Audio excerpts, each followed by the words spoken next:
The Moon is Waxing, Season 1, Fatal Tea and Fractured Hearts, Chapter 6.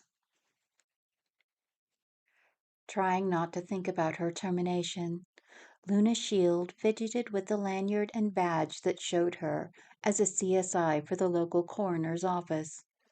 She hated that she was on the sidelines, but she was grateful to Detective John Stonecastle and Coroner Dr. Frank Yayunchi for insisting she get to watch from the surveillance van. Her former boss stood next to her. "I'm glad you found a job so quickly," Fort whispered. "I am too, Uncle," she murmured.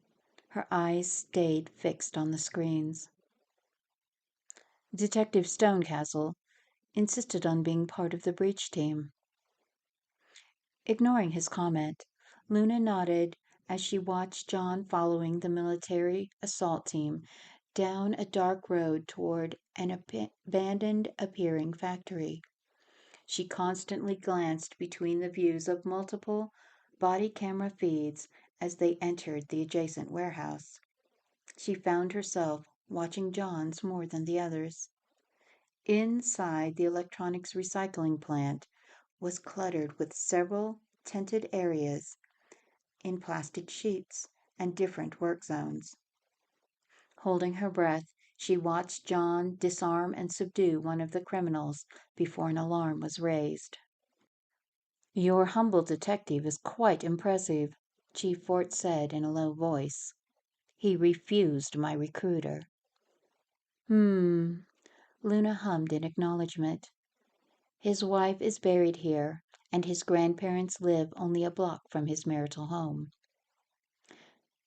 The tactical team moved among the rows of raised beds filled with plants and preparation tables with plants lying on the dirty floor beneath. John stopped at a group of tables where they were making and packaging small bags of tea. The camera shifted as John spoke louder into his mic. "CSI Shield, I've found the tea. Come with the forensic team." Then he moved on. Chief Fort admitted, "Miss Shield, I'm sorry about your dismissal." "You can still call me Luna." "I don't feel right about that." Fort looked older than she had ever seen him appear. He seemed defeated as he admitted. "The suspension, the termination, it was more about finding your brother-in-law to clarify things.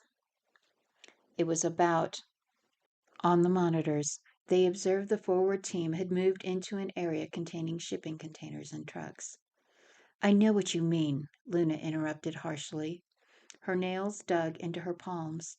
Her unspoken questions went unanswered as a firefight broke out. It ended quickly. "Sir, the team is reporting all hostile elements are in custody or dead. Site secure.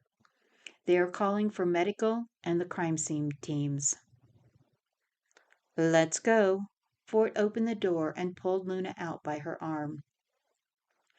"I hope Detective Stonecastle and his chief appreciate your exceptional skills. Learn as much as you can from Dr. Yayunchi. Good luck, Luna. I will miss your tenacity." He walked away from her.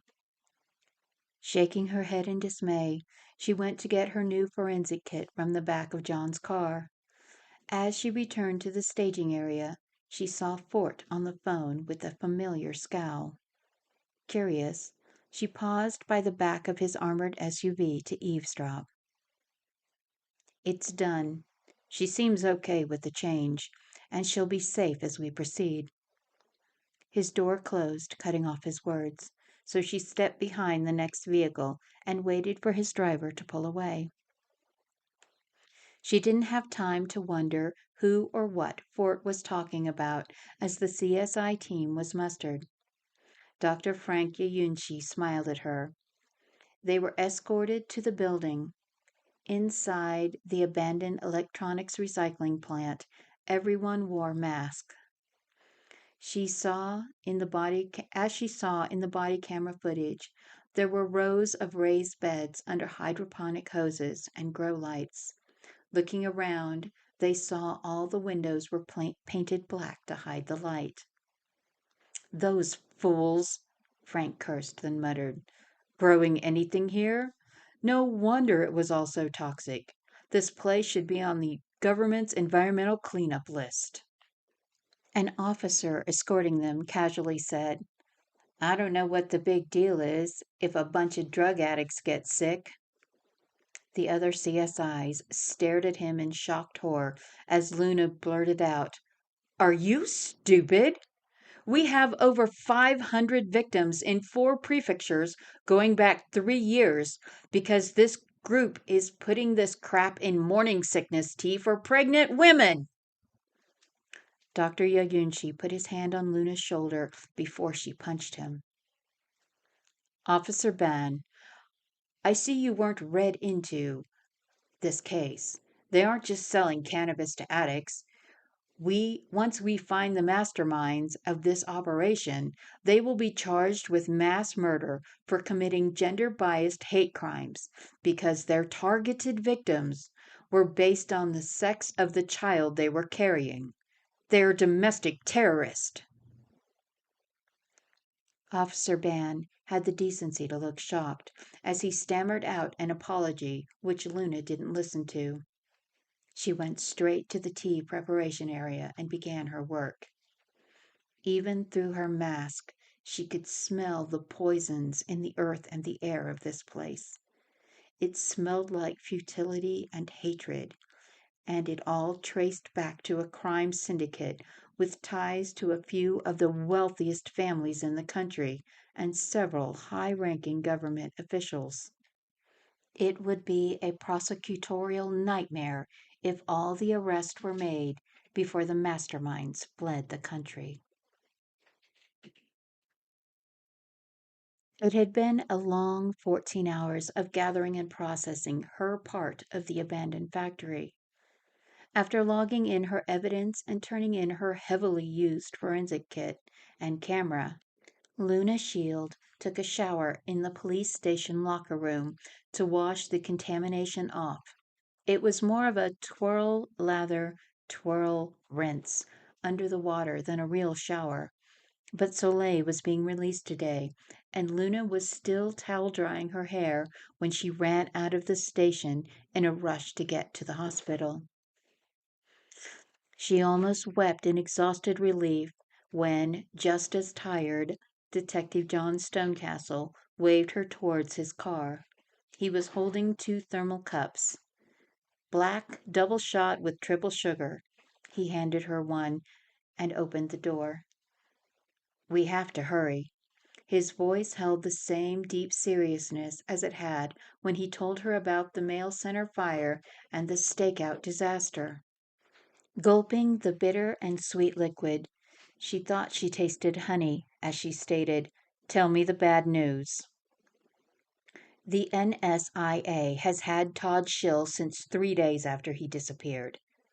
He dropped a paper pastry bag in her lap. "Eat while you curse." She tore open the bag and stuffed an entire red bean paste filled steamed bun in her mouth while cursing, "Murder fricker, murder rough him." "I agree," John responded amiably as he sped toward the hospital. Soleil Goldfield-Shill watched her mother packing her clothes and the tokens sent by well-wishers. Sophia was chatting about Leo's acquittal from the DUI charges. There was a knock at the door, and then Luna's former boss entered with Todd in a wheelchair. Chief Fort looked pointedly at Sophia.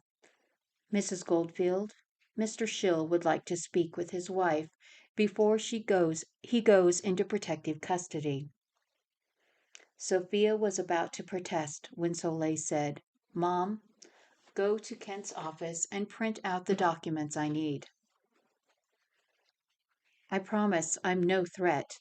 Bowing, Todd stared at Soleil helplessly. Sophia scoffed. "What more could you do? Kill her like my grandbaby?"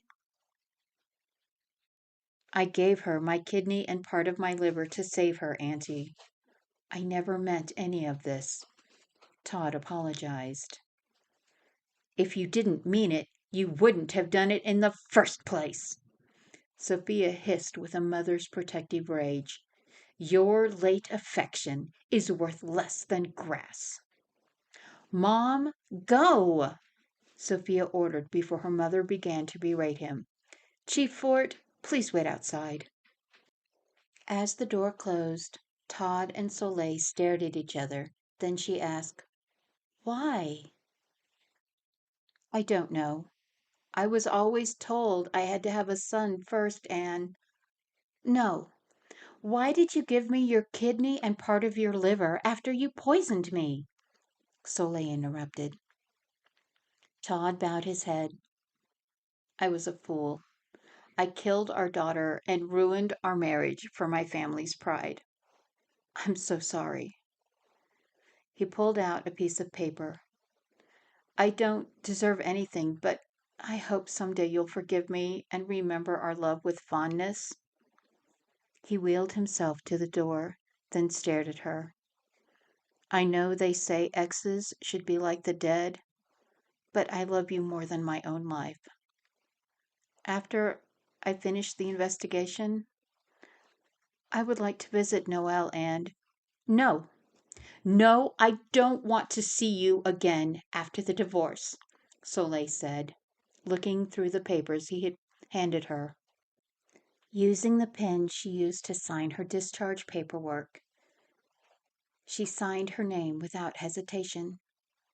She pulled an ink blotter from her purse and pressed her thumbprint next to her name. Her tears leaked like rain on a window. She angrily wiped her cheeks. Her words hissed out between her teeth. Do not show up at our daughter's grave. Do not appear in front of me again.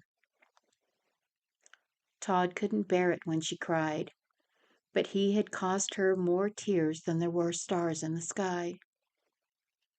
I'm sorry. I will always love you, he said over his shoulder. He rolled out as Sophia returned with Kent. The doctor glared at the head of the National Security Investigation Agency. I told you not to do this. It is not good for either of my patients to be overly stressed. They are both still recovering from major surgeries. He refused to cooperate unless he saw her. It's in the national interest. Chief Fort pushed Todd's wheelchair away. When John stopped and parked, Luna was shocked to see a press conference being held in front of the hospital's main entrance. More surprising was who was sitting in a wheelchair between NSIA Chief Fort and District Police Chief Lyons. Todd Shill. It is with great pride that we announce the successful raid to shut down an illegal cannabis production facility. Many officers and government agents worked diligently together to... Chief Lyons elaborated about the contaminated cannabis being mixed with ingredients to make heavy metal tainted tea that was sold to families of pregnant women. Stopping at the back of the crowd, Luna crossed her arms while she glared at Todd. John stood stoic-faced beside her. Chief Lyons paused when he saw them, then continued to talk about the work Luna and John did as if they were part of a team of 20. The man we have most to thank for the discovery of this vile group and their intentions is Mr. Todd Shill, who came forward after losing his daughter and sickening his wife with what he was misled to believe was a harmless traditional tea.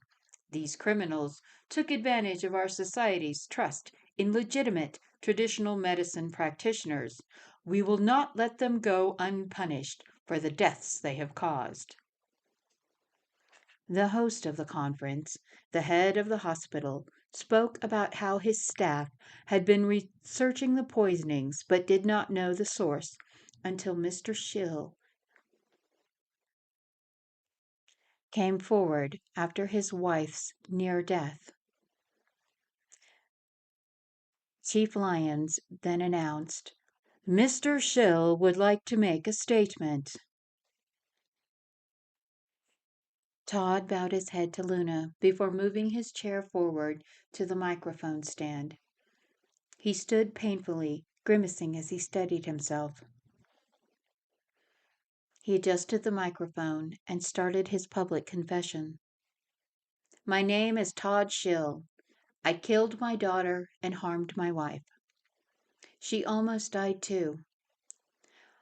I have given her one of my kidneys and half of my liver. It's the least I owe her." He paused for a moment. His regret was clear. "I love my wife. I never meant to hurt her. I just wanted a son. My family and my mother pushed me to encourage my wife to terminate her pregnancy because the child was a girl. I found a group online after she refused. Sons For Heirs convinced me to buy a medicinal tea for the cost of $20,000 a month. The Sons For Heirs moderators promised the tea would make my daughter, in my wife's womb, go to sleep, die peacefully, and pass from my wife's body like a normal menstrual period." He covered his face and wept for a minute. His sobs could be heard above the sounds of the traffic around the hospital. He stammered, "It it was it was a lie. They lied to me and hundreds of other men to get us to murder the women we loved." Panting, he wiped his tear, then almost bellowed, "I paid them $60,000 to poison my beautiful sunshine and kill our angel." As if woken from a trance, the reporters started shouting questions. Instead of answering, Todd simply stated, "I accept responsibility for the harm I caused my family. I paid for the toxic tea, lied to my wife to get her to drink it by saying it was morning sickness medication. I believed having a son first was more important than my daughter's life. There are hundreds of men who made the same foolish choice I did. We are all murderers." He looked around at the cameras, pleading, "Do the right thing. Take your loved one to the hospital now. If they already died, go to the police and tell the truth. We are the only ones who can stop these murderers from ruining more lives. Every child deserves to be born. Every mother deserves to live. I will never forgive myself for—" Todd flew backwards, tumbling over his wheelchair before the shot was heard. While people screamed and fled, Luna and John both turned to look for the shooter. Using her phone's camera, Luna focused on the distant buildings along the trajectory based on Todd's fall and the delayed sound. Zooming in, she saw a man in black standing in a fifth-floor window holding a rifle. The building was over 2 blocks away. "Fort! Fifth floor! New construction! White marble facade!" Luna bellowed as she bolted, still filming with her phone as she ran. She never took her eyes off the sniper. The masked assassin watched her impassively, seeming unconcerned as she ran to arrest him. When he left the window, she glanced over her shoulder, but didn't slow until she reached the construction site. Chief Fort, John, and several men in different law enforcement uniforms were running behind her. John flashed his badge at the security guard leaning in the guard shack. When the man didn't move, John touched him. The guard fell stiffly to the ground. "He's dead." Fort had caught up with Luna, pulling at the door. He pulled out his secondary revolver and pressed it into Luna's hand before he shot out the glass. The officers and agents began clearing the floors one by one, hoping to intercept the assassin trying to flee the building. On the 5th floor, Luna and Chief Fort found a military-style sniper rifle of foreign make and a picture of Todd. This was his nest, Ford complained. He was waiting for Shill to be brought out of the hospital. The press conference was the perfect opportunity. Looking down the street at the hospital entrance, she scowled. The feeling of having missed something bothered her. She tapped the knuckles of her free hand on her chin as the barrel of the pistol tapped her thigh. Why did he let Todd make that confession and expose the truth about the tea if he was hired by the Sons For Heirs group? Ford looked concerned. A hitman with a conscience? Chief Fort! Luna! John called from across the hall. He's long gone. In the opposite flat of the fourplex design of the building floor plan, they walked in to find one of the large windows removed. A zip line led to the top floor of the adjacent 3-story parking garage. There were no cars in the top parking level. No wonder he didn't care that I saw him, Luna hissed. She held out Fort's revolver, giving it back to him. This was a professional hit to keep anyone else from coming forward, Fort declared as Luna glared down at the parking garage. I need to get back to my sister, Luna worried aloud. She's safe. She doesn't know anything about the source of the tea. Fort tried to reassure her, but they both knew the criminal syndicate might target Soleil just out of spite.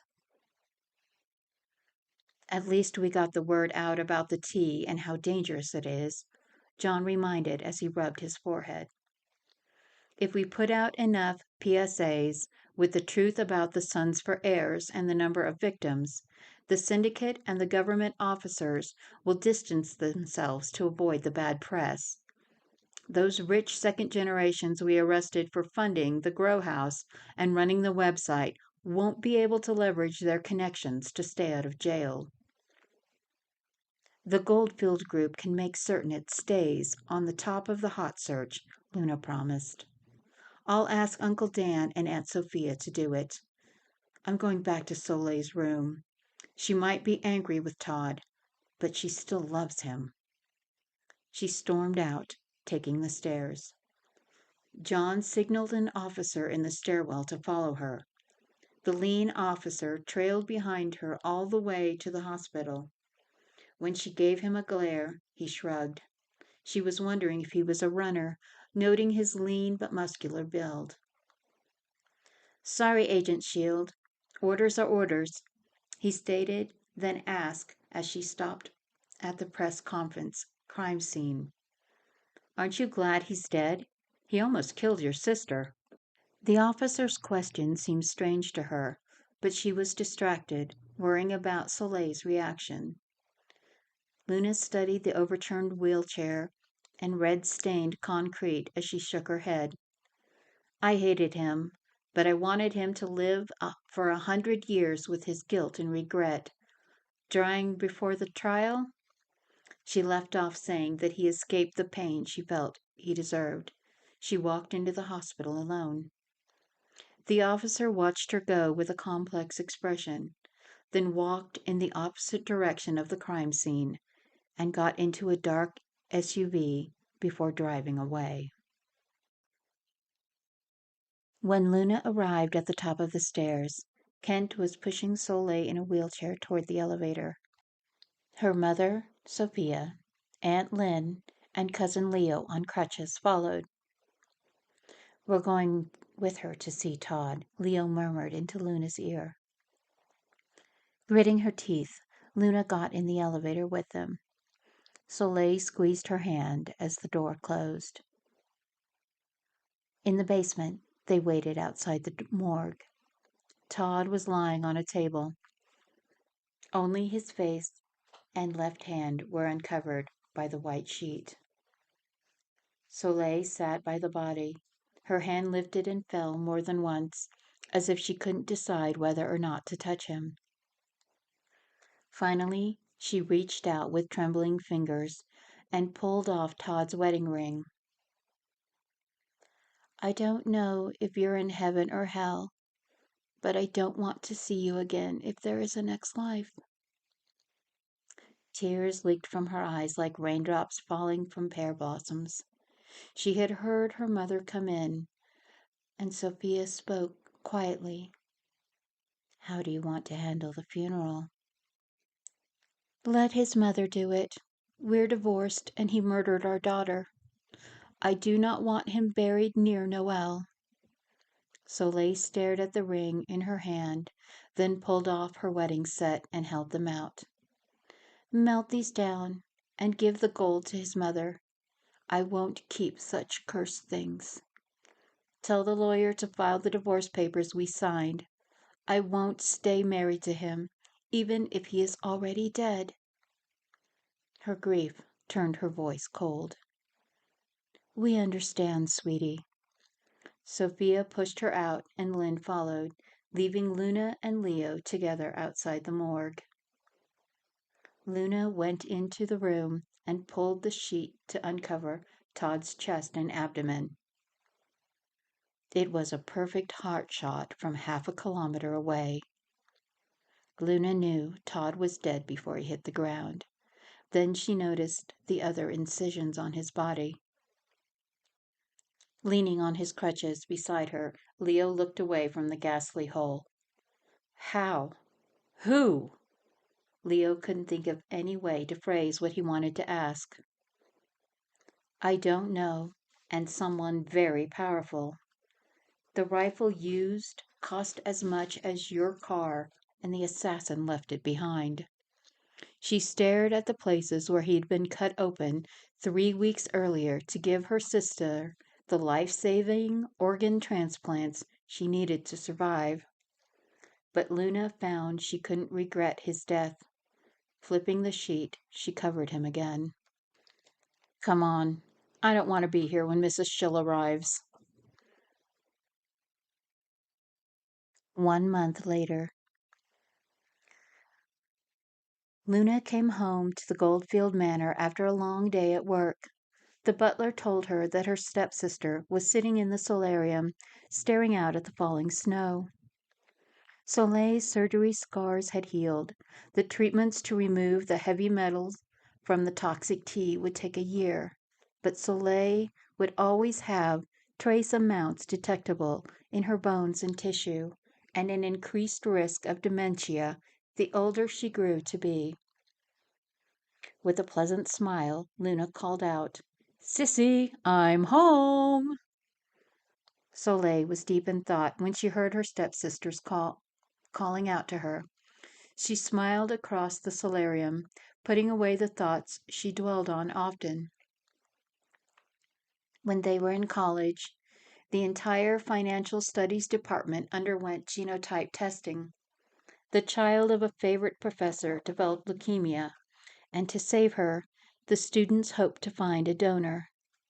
Out of the testing, Todd and Soleil discovered they were non-familial matches to each other.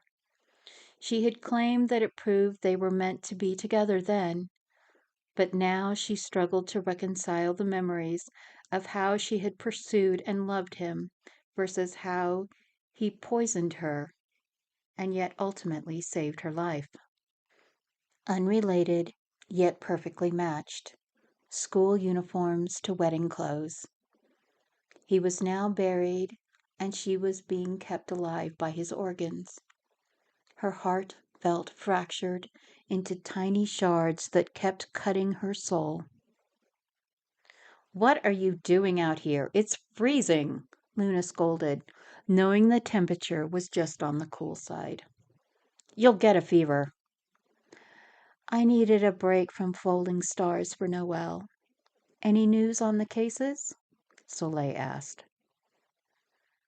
Nothing but dead ends and more victims.